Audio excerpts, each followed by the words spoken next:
Hello and welcome back to the Daily Royal, a podcast covering the daily events of all the European royal families.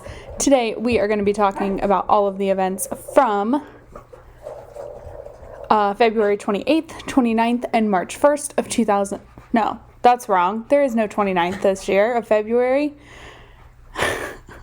Wow, no, I'm keeping that in. Okay, from February 27th, 28th, and March 1st of 2021.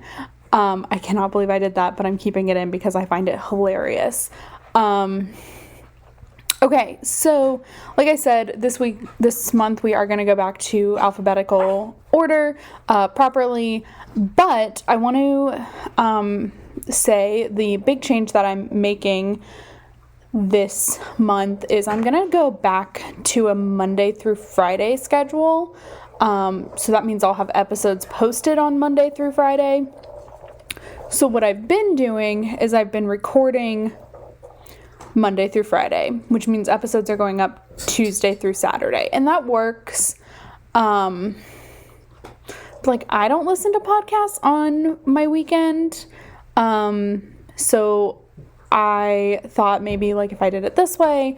Also, it's just a small change and we'll see if I like it. If it works for me, great. If it doesn't, then I'll go back to making something that works. And yeah, so that's what's going on. So we are gonna start today with the Belgian royal family.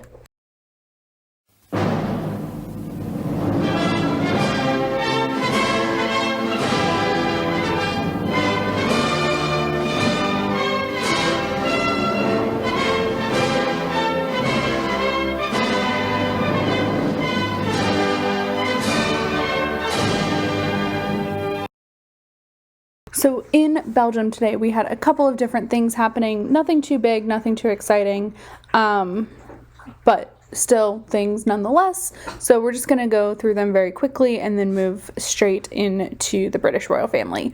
But first, because it's Monday, King Philippe held his weekly audience with the Prime Minister, and then afterwards he held an audience with Dr. Martin van Steenkist. That's what I'm going with, who is a motivational psychologist and member of the management strategy group that has been working with the Belgian government and advising on their COVID approach. So I don't know if that means that they're advising in terms of a psychological impact of COVID policy or what that is, but if that's what that is, I think that's really, really cool and really exciting and something that I haven't heard of many other countries doing. Right now here in the US, there's this big conversation about kids in schools and their mental health being impacted. But really the focus is more on their education and the struggles that students are facing. But it's not really focused on mental health. And I will say that's a very American thing. Of course it's not, just because Americans don't tend to focus on mental health. It's becoming more normal, but it certainly isn't super mainstream yet to have mental health conversations or psychology conversations around a COVID relief, and it doesn't matter who's in charge at that point. So that is, I don't know, I just found that really, really interesting. And I like that, he was able to speak with the king about it too. I think that's really important and a really big spotlight, on the work that's being done. The only thing I wish, and this is kind of a critique of a lot of royal families, is I wish when they're doing readouts of these events, so when they're posting about it on social media or they're putting it on their calendar, I wish they would go into more detail.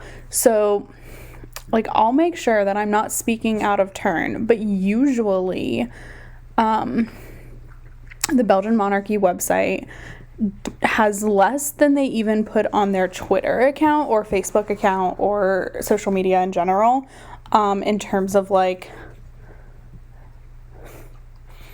history or background information. That just doesn't really exist And so I found, like, we'll get into this too with Denmark today, like, sometimes a little bit of information is good, but I'm always like, keep it as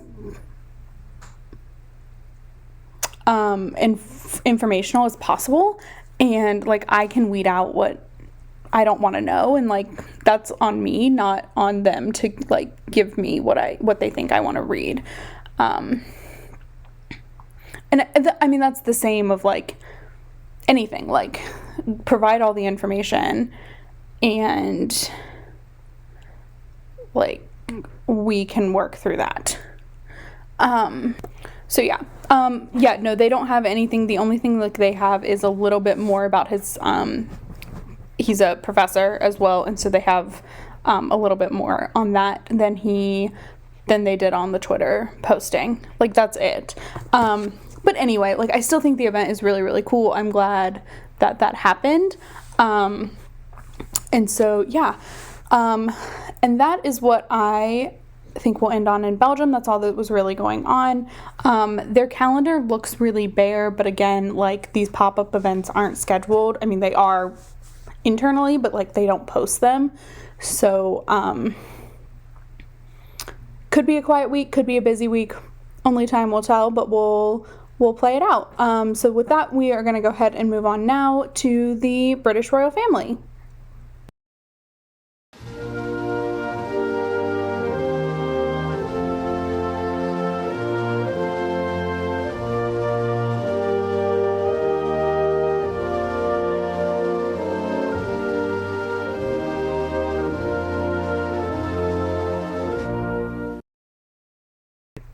Okay, there is so much to unpack here with the British royals this weekend. I'm just going to go in chronological order because that seems like the best way to go about this. Yeah, okay, that is what I'm going to do. Sorry, I'm literally thinking through this while I'm recording. Okay, so yeah, that's what we're going to do. We're going to go chronologically. So on Saturday, video was released of the conversation that the Duke and Duchess of Cambridge had with families who are assisted by Asthma UK and Diabetes UK. And that conversation was focused on like their time in lockdown, because those two groups are, of course, a little bit more affected by the pandemic and the lockdown than your average Joe off the street. So they were having that conversation as well as like the glory of a vaccine. Where again, like, you know, it's really interesting that the British royal family is doing this. I think it's really great because of how influential they are. But like they're talking about making sure people get the vaccine, and if people aren't getting the vaccine, I still don't think the word selfish has ever been used, but like implying that like if you aren't getting the vaccine, you're only thinking about yourself and no one else. And like I just kind of love that they're doing that, and like it seems to be a super united front in terms of the fact that they're doing that. Like the Queen has said it now. Will and Kate have said it. When Charles was on his, I don't know what he said during the webinar about like COVID vaccine myths and stuff. But I'm sure he was like very promotional of the vaccine. Like, go ahead, get it. It's important. And I don't know, I just think, like, I kind of love that they're doing that. So that is how the weekend started. And then it was very quiet the rest of the weekend. Nothing on Sunday. And then this morning, so this morning, rumors started flooding on Twitter that Prince Philip, the Duke of Edinburgh, had been moved by ambulance. There was like no confirmation of this for hours, but then was later confirmed by Buckingham Palace that he has been moved. Let me see if I can get to that easily, because I don't have press releases in my day-to-day life.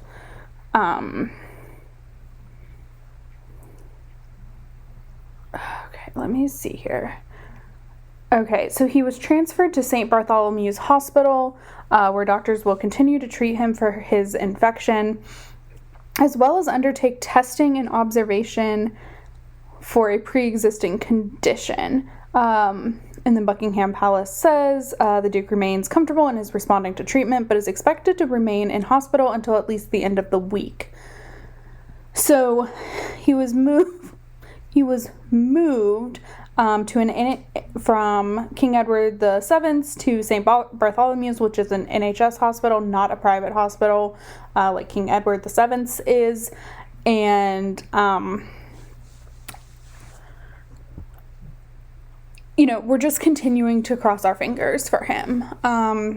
Obviously, this is now going on a 3-week, 2.5 week. I don't know. It feels like it's been a long time.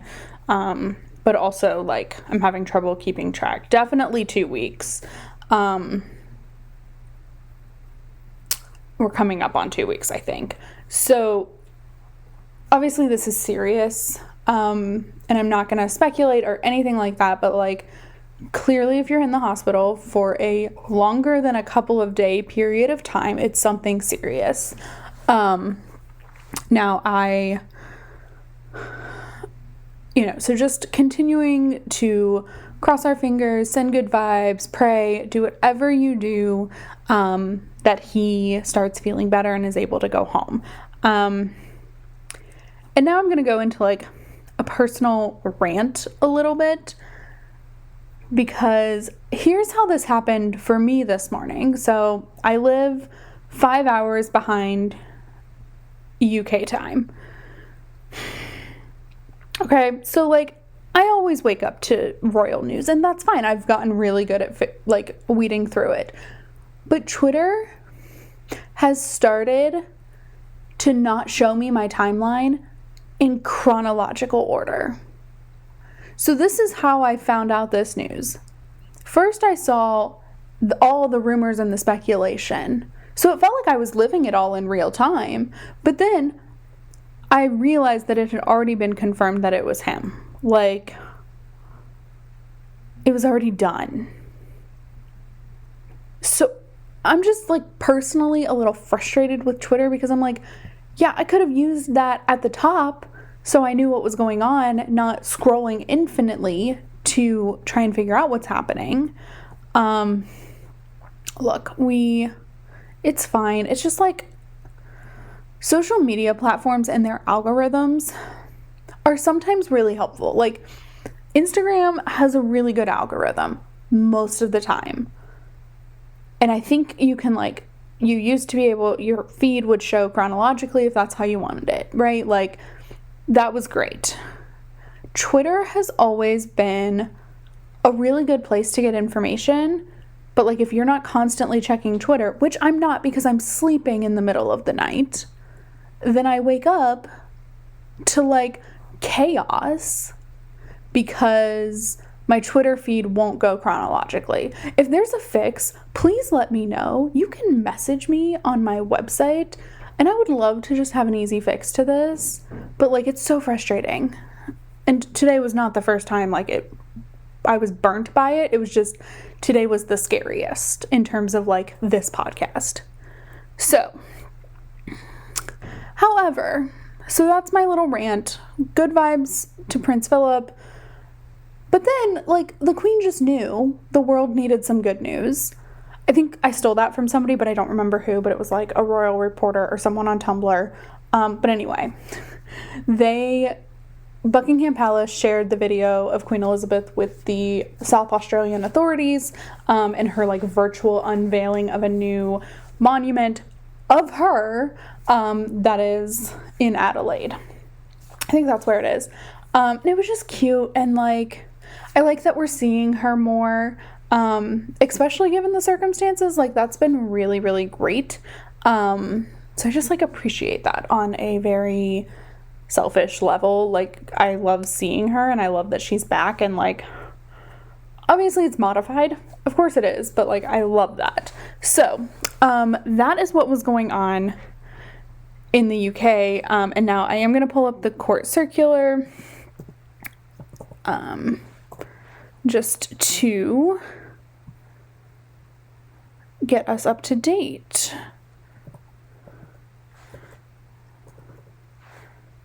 Okay. Oh, I saw it for a second.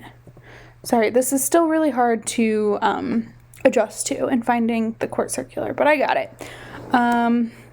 Okay, so it looks like there wasn't much happening today in person. Well, there was nothing happening publicly in person, and then the only thing on the court circular is the Duke of Cambridge held several phone calls, 1, 2, 3, 4, 5, 6 phone calls with NHS staff about probably vaccinations. I don't know. He does these like once a week where he'll have like a series of phone calls. I was working on engagement counts that I put up on thedailyroyal.com today for like the month of February, and William had so many because I count each individual court circular entry as an event. And like he just had so many events because he had so many separate phone calls. So I don't know, I found that kind of interesting, but anyway, just kind of a side note there. So that is what was going on in the UK, and now we are going to move on to Denmark.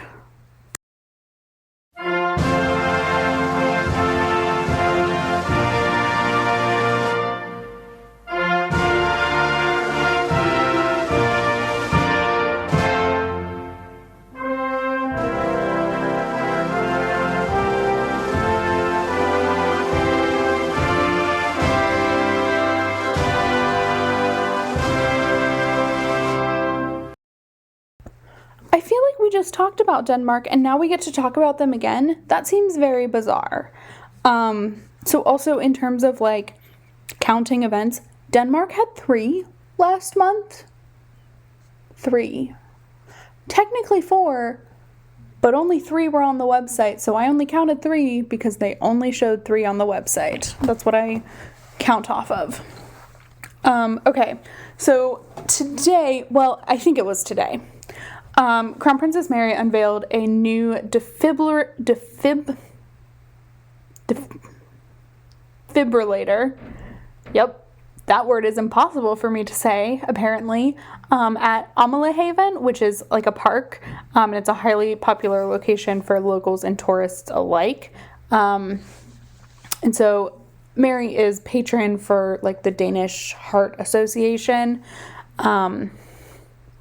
and was kind of instrumental in getting this specific defibrillator placed because she wanted it to be in a large social gathering spot in case there were any medical emergencies there, which, like, what a Danish thing. I love it so much. But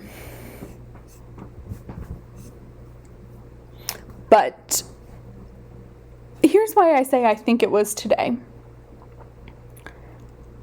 They posted about it today, but they didn't put a date. Like, they didn't say today or anything. It just, like, appeared out of thin air.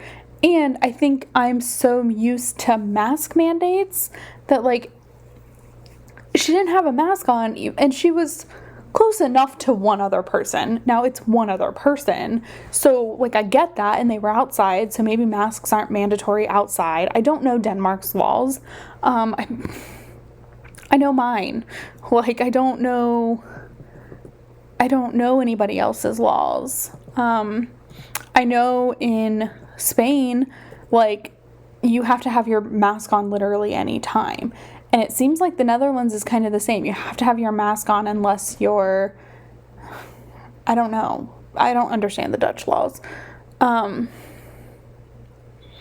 But I don't know. I'm going to check one other thing. Plus I wanted to check something else.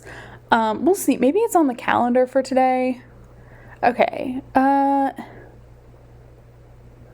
it's not. Okay, I don't know. However, you guys, I want to point out there are 3 scheduled events in the next 2 weeks for the Danish royal family. Okay, some of them are not really, anything. One of them is not really anything, but like there are 2 in the next 2 weeks for that are like actual events. So March may be a little bit better for the Danish royals. I'm not sure. But anyway, I'm excited for the prospect of having more than 3 events for the Danish royal family.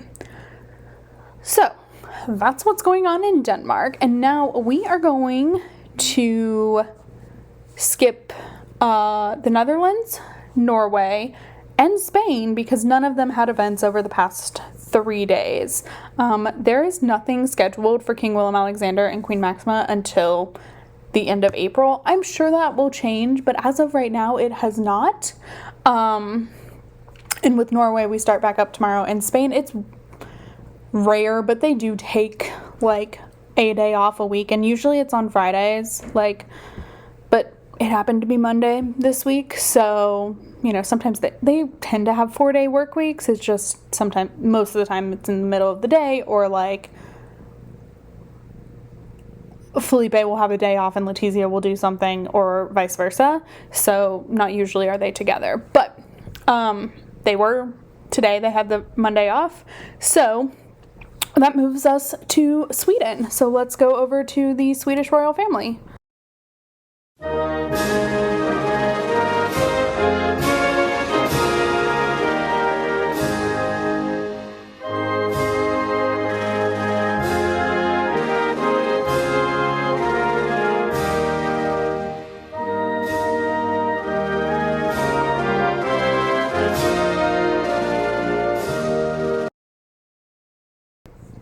So we are finishing off with the Swedish royal family. I realized that this has been a short episode, so I was originally going to record something yesterday to like start my Monday through Friday schedule today, but I'm just going to carry on this week, and then there won't be an episode up on Saturday, and so that's when I'll start.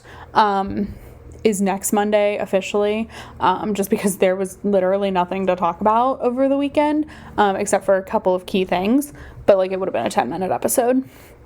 But anyway, in Sweden, there was nothing on Saturday. On Sunday, some new photos were released. So I don't know how I missed this, but like at some point this happened. Crown Princess Victoria was voted one of the winners for the 2021, I guess, gay gala, hosted by the newspaper QX. And so normally this is like a ceremony. I think she's been to one. I don't know if it was the same event, which sounds super, all gay events look the same, which they do. But they don't. That's a generalization. Also, I feel like now I should preface, I identify as a lesbian, so I'm not being judgmental. I'm being petty, because people like to generalize us. So I generalize too.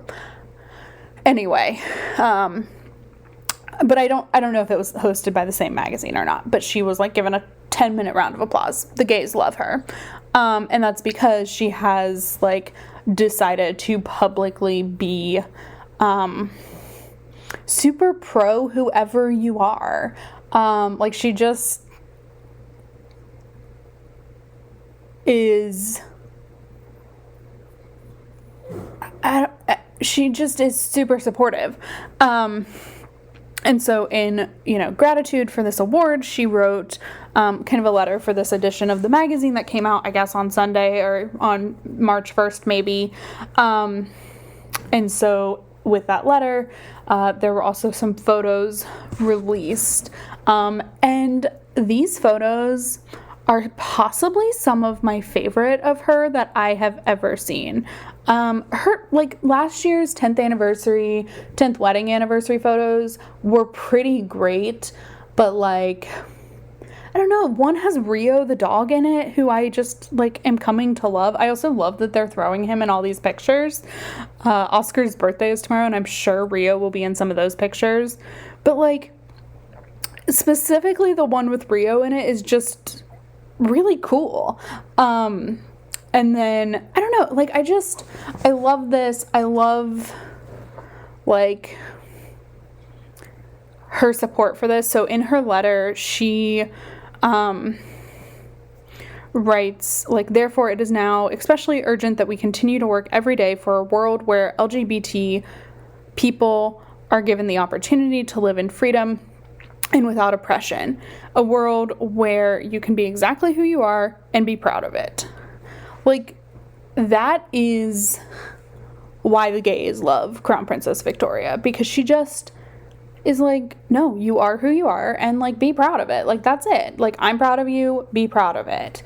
And I just think that's really awesome, and something that I do think is more, like, it's definitely more focused in this generation of royals. So, like, Victoria, Frederick, Akun, but also, like, King Willem-Alexander, King Felipe, I'm trying to think if, like, King Felipe has done anything, because he's, like, in a weird hybrid generation, but, like, I don't know, like, I'm sure they have, I just am not remembering any, but, like, that is specific to the younger generation, and of course it is, like, I understand that. But I love it all the same, and especially coming from, like, future monarchs or even current monarchs. Like, it's just so awesome, and I just think that it's really great that, like, Victoria is continuing to get recognition, but also, like, continuing to show up and do the work and, like, help this community too. So that is what was going on. There is nothing scheduled for any of, like, I call them the top 4. That is not, like, a determination. It's just a really easy way to say King Carl Gustaf, Queen Sylvia, Crown Princess Victoria, and Prince Daniel, because it gets kind of wordy. There is nothing scheduled for any of them this week so far. Doesn't mean that things won't pop up, but as of right now, there is nothing scheduled. So we'll see what the week looks like in Sweden. Maybe they're on a holiday break. I don't know. I'll probably look into that a little bit, but I don't know. So that is what was going on. And that brings us to the end of the episode today. So I will talk to you all tomorrow. Please be sure to like and review this podcast wherever you're listening to it. Check out thedailyroyal.com and The Daily Royal on Instagram, where I have pictures and descriptions and sometimes video of everything that's happened throughout the day. And I will talk to you all tomorrow. Have a good one. Bye.